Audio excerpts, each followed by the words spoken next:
Hello students, अपने class 9th के previous lecture में मैंने डिस्टेंस और डिस्प्लेसमेंट के बारे में आप लोगों को एक्सप्लेन किया था। आज कुछ और पाथ के साथ डिस्टेंस और डिस्प्लेसमेंट को एक्सप्लेन कर रहे हैं। एग्जाम्पल है स्ट्रेट लाइन में। अगर आप स्ट्रेट लाइन में ट्रैवल कर रहे हैं, मैं एक एग्जाम्पल देती हूँ। स्ट्रेट लाइन का एग्जाम्पल क्या है?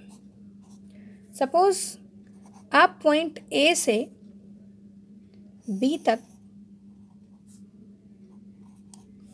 3 मीटर्स जाते हो, फिर 3 से 2 मीटर डिस्टेंस वापस आकर पॉइंट सी पर स्टॉप हो जाते हो। आप ध्यान से देखिए, पॉइंट ए से चलकर 3 मीटर डिस्टेंस ट्रैवल कर आप पॉइंट बी में पहुंच रहे हैं, फिर पॉइंट बी से वापस 2 मीटर डिस्टेंस चलकर वापस आ रहे हैं। इस कंडीशन में आपको डिस्टेंस फाइंड करना है और डिस्प्लेसमेंट फाइंड करना है। डेफिनेशन रिवाइज करिए। Distance is the length of path जिस पर चल रहे हैं आप, और displacement the minimum distance travelled by you, जो सबसे कम आपने चला है, मिनिमम डिस्टेंस। तो चलिए डिस्टेंस कैलकुलेट करते हैं। Distance is equals to length of path. अब चलिए, पॉइंट ए से पॉइंट बी तक आप चले 3 मीटर। टोटल डिस्टेंस कितना हुआ? A B plus B C, इतना ही आप चले हैं। वैल्यू प्लेस करिए। ए बी की वैल्यू है 3 मीटर्स और बी सी की वैल्यू है 2 मीटर्स, यानी कि टोटल डिस्टेंस आपने 5 मीटर ट्रैवल किया है। This is distance travelled. लेकिन डिस्प्लेसमेंट क्या है? The minimum distance. आप पहले ए से बी तक 3 मीटर गए, लेकिन आप वापस 2 मीटर आ गए, तो कितना डिस्टेंस आपने चला? सिर्फ ए से सी तक। So A C is equals to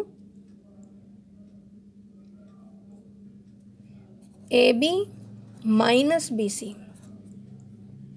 A B की वैल्यू कितनी थी? 3 मीटर। बी सी की वैल्यू कितनी थी? 2 मीटर। देन डिस्प्लेसमेंट आया 1 मीटर। आपका डिस्प्लेसमेंट सिर्फ 1 मीटर होता है। और एग्जाम्पल देख देखते हैं सर्कुलर पाथ में। ये तो स्ट्रेट लाइन हो गया। सर्कुलर पाथ में क्या होता है? सपोज एक सर्कुलर मैदान है जिस पर आप साइकिल से चक्कर लगा रहे हो। इसका रेडियस r है, यानी इसका डायामीटर 2r हो गया। r प्लस r 2r हो गया। आप एक पॉइंट A से चलकर B तक जा रहे हो और आपने ये रास्ता यूज़ किया है, यानी आपने एक सेमी सर्कल बनाया है ट्रैवल करके। इसमें आपको डिस्प्लेसमेंट, पहले मैं निकालती हूँ डिस्टेंस, और डिस्प्लेसमेंट कैलकुलेट करना है। तो डिस्टेंस क्या है? लेंथ ऑफ पाथ, और लेंथ ऑफ पाथ सीधा है ये रास्ता A टू B, ये सर्कुलर पाथ। यानी अगर हम पहले हम डिस्टेंस निकाल लेते हैं। यहाँ पर लेंथ ऑफ पाथ यानी इस पूरे मैदान का जो सरकमफेरेंस है वो इसका पाथ हो जाता। सरकमफेरेंस ऑफ द सर्कल कितना होता है? 2 पाई r। इसने आधा रास्ता ही ट्रैवल किया है। देन लेंथ ऑफ पाथ कितना हो जाएगा? 2 पाई r डिवाइडेड बाई 2, यानी कितना इसने ट्रैवल किया? पाई r। ये क्या हो गया इसका? Distance. Distance is pi r। लेकिन डिस्प्लेसमेंट कितना हुआ? यहाँ से यहाँ तक बस। हम ये पाथ नहीं, हम लीस्ट जो लेंथ है, कम से कम जो डिस्टेंस ट्रैवल किया उसको डिस्प्लेसमेंट कहते हैं। ए टू बी, यानी ए से बी तक का डिस्टेंस कितना हो जाएगा? r प्लस r, यानी 2r उसका हो जाएगा डिस्प्लेसमेंट। पाई r था उसका डिस्टेंस और 2r इसका हो जाएगा डिस्प्लेसमेंट। इसी तरह डिफरेंट एक्सिस पर चलने के लिए मान लीजिए 2 मीटर ए से बी तक इस डायरेक्शन में गए और 2 मीटर ऐसा चले गए, तो डिस्टेंस क्या हो जाएगा? A B plus B C, यानी 2 meter plus 2 meter is equals to 4 meter हो गया डिस्टेंस। लेकिन डिस्प्लेसमेंट क्या हो जाएगा? ये ए सी, डिस्प्लेसमेंट ए सी, और यहाँ पर आप पाइथागोरस लगा दो, root A B square plus B C square, यानी रूट 2 स्क्वायर प्लस 2 स्क्वायर। आप इसको सॉल्व कर सकते हैं और इसका आंसर हो जाएगा। तो ये डिस्टेंस और डिस्प्लेसमेंट निकालने के डिफरेंट मेथड्स हैं। इसका एक न्यूमेरिकल कर लेते हैं।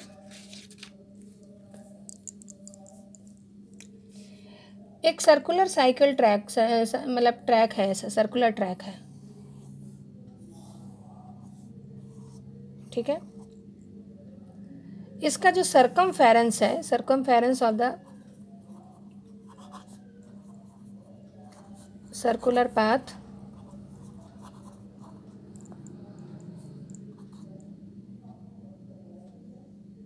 Is 314 meter. मान लीजिए ये ए और बी पॉइंट है, ये इसका डायामीटर है, ए बी इसका डायामीटर है, A B is the diameter. एक साइक्लिस्ट यहाँ से चलना शुरू करता है ए टू बी, ए से बी तक चलना शुरू करता है, ए से बी तक, ठीक है, चलना शुरू करता है। और चलने में जो उसका वेलोसिटी है 15.7 मीटर है। हमें डिस्टेंस निकालना है, कितना चला।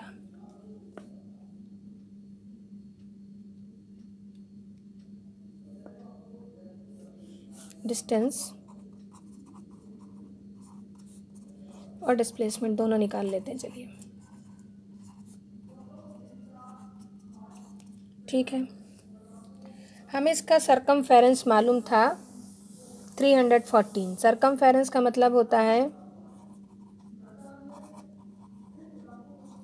2 पाई आर, यानी 2 पाई आर की वैल्यू इस वाले मैदान की है 314 मीटर, और वो सिर्फ ए से बी तक चला है।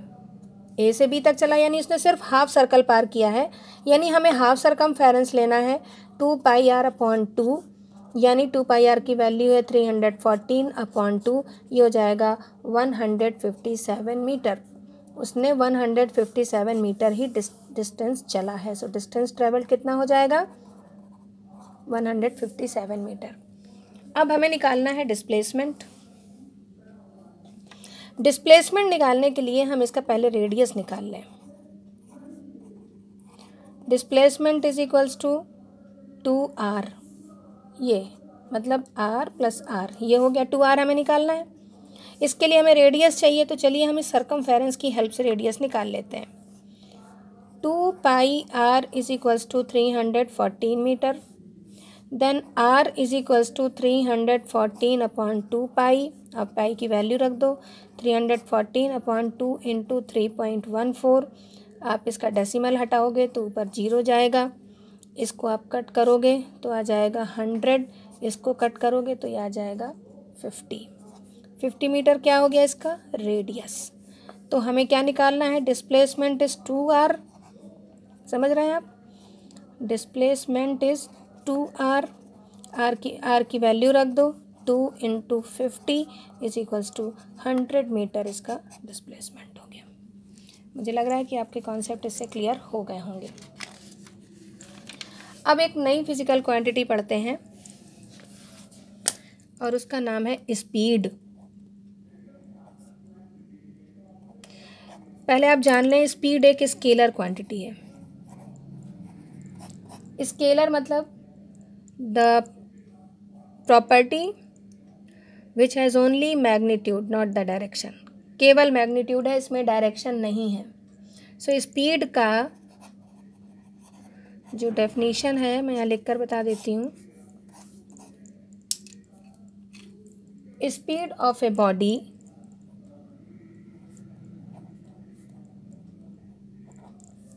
is the distance traveled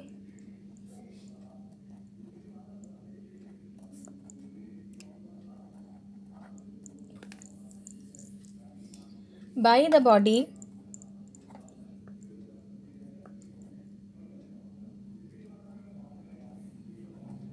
per unit time. अब इस डेफिनेशन को फॉर्मूले के तरह से लिख दो आप। पर यूनिट टाइम दिया है उसमें, यानी क्या लिखना है हमें, स्पीड इज इक्वल्स टू क्या है, डिस्टेंस ट्रेवल्ड,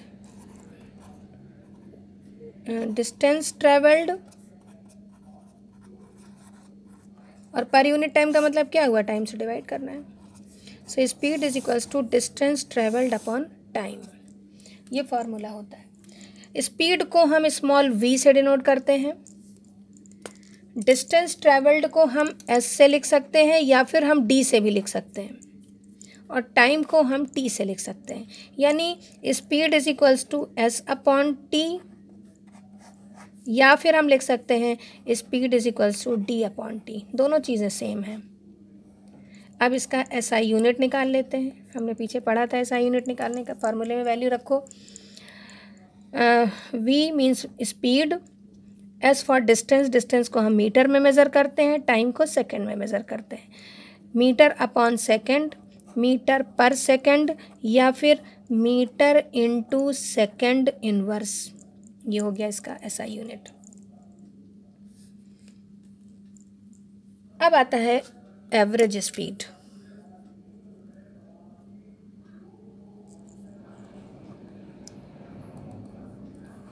एवरेज स्पीड क्या होता है, जैसे हम अपने घर से चले कानपुर तक के लिए, और बीच के स्टेशंस में हमने डिफरेंट स्पीड से डिफरेंट डिस्टेंसेस को ट्रैवल किया, लेकिन टोटल डिस्टेंस ट्रैवल करने में टोटल कितना टाइम लगा। सपोज़ हम A से B तक जा रहे थे, बीच का एक पॉइंट ये है, एक पॉइंट ये है, एक पॉइंट ये है, ऐसा मान लेते हैं। ये B पॉइंट है, C पॉइंट है, D पॉइंट है, और ये E पॉइंट है। हमको फाइनली A से E तक ट्रैवल करना है। ये 2 मीटर है, ये 2 मीटर है, ये 2 मीटर है, ये 2 मीटर है। पहला 2 मीटर हमने 1 मिनट में किया, दूसरा हमने 2 मिनट में किया, तीसरा 1 मिनट में किया, और चौथा 4 मिनट में किया। अब देखिए सेम डिस्टेंसेस डिफरेंट टाइम में ट्रैवल किए गए, तो एवरेज स्पीड हमारी A से E तक की क्या रही। तो हम एवरेज स्पीड को डिफाइन करते हैं, average speed is equals to total distance travelled upon total time taken. यहाँ से आपका क्या हो सकता है एवरेज स्पीड का, इसी एक्टिविटी से आप देख के लिख सकते हैं। 2 + 2 + 2 + 2 कितना हो गया, 8 upon total time 1 minute, 2 minute, 3 minute and 4 7 minutes. So ये आपका निकालने का एक तरीका, एक फार्मूला है। मैं और भी न्यूमेरिकल कराऊंगी, लेकिन यहाँ फ़िलहाल इतना समझने के लिए है कि एवरेज स्पीड क्या होती है। एक इसका टर्म और होता है इंस्टेंटेनियस स्पीड। इंस्टेंटेनियस स्पीड का मतलब होता है कि एक पर्टिकुलर टाइम पर हमारी स्पीड क्या थी। जैसे आप घर से बुक शॉप तक गए, रास्ते में एक टेम्पल था, तो at exact position of temple आपकी वहाँ पर स्पीड क्या थी, उसको हम बोलते हैं इंस्टेंटेनियस स्पीड। उसको निकालने का कोई ऐसा फार्मूला नहीं है, बट सिंपल आप फार्मूला वही, speed is equals to distance upon time travelled, आप यूज़ कर सकते हो। अब आता है जो बेसिकली हम लोग यूज़ करते हैं स्पीड को ज़्यादातर, उसको कहते हैं एक यूनिफॉर्म स्पीड, और एक दूसरा होता है non uniform speed. Uniform speed में object equal distance equal time interval में ट्रेवल करता है। A body covers equal distances in equal intervals of time. इसका ग्राफ हमेशा स्ट्रेट ग्राफ होता है, स्ट्रेट लाइन ग्राफ होता है। हम इसको समझ लेते हैं, एक ग्राफिकल वे में समझ लेते हैं। मान लीजिए हमने एक्स एक्सिस पर हमने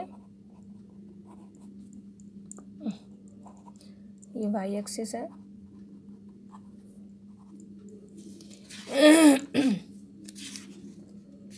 एक्स एक्सिस पर हम टाइम ले लेते हैं और यहाँ पर डिस्टेंस ले लेते हैं। सपोज ये हमारी इनिशियल पोजीशन ओ है। हम पहला 5 मीटर 5 सेकंड में चले, अगला 5 मीटर अगले 5 सेकंड में चले, यानी 5 देन 10 सेकंड्स, ये 10 मीटर हो गया। अगला 5 मीटर यानी 15 मीटर हम अगले 5 सेकंड में चले, 15 हो गया। अगला 20 मीटर हम अगले 5 सेकंड में चले गए, फिर मतलब हमें 5 सेकंड लगा, यानी 20 सेकंड में। आप अगर इन पॉइंट्स को ज्वाइन करें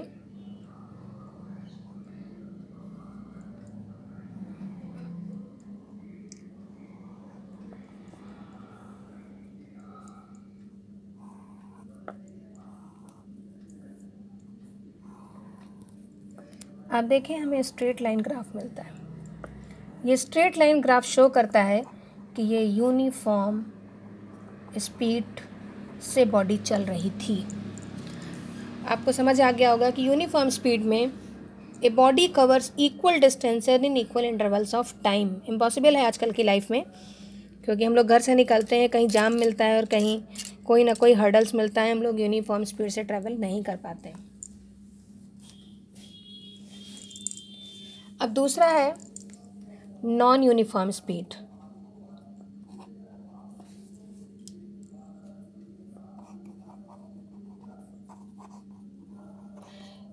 When a body covers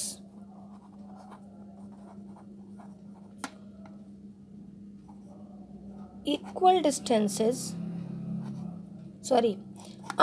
distances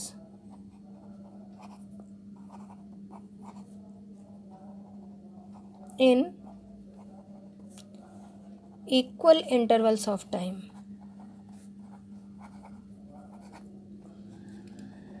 इसका ग्राफ जिगजैग आता है। इसके लिए हम बनाते हैं, देखिए कंडीशन, ग्राफ प्लॉट करते हैं। एक्स एक्सिस में टाइम, वाई एक्सिस में डिस्टेंस ले लेते हैं।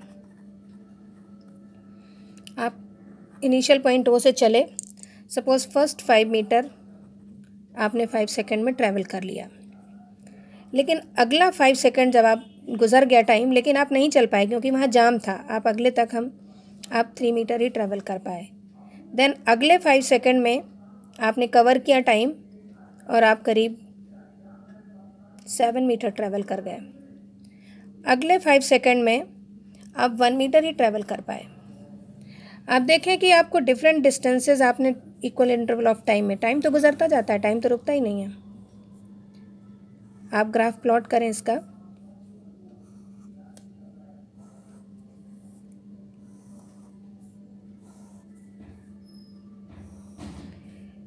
आप हर पॉइंट को ज्वाइन करें, आपको स्ट्रेट लाइन नहीं मिलेगा।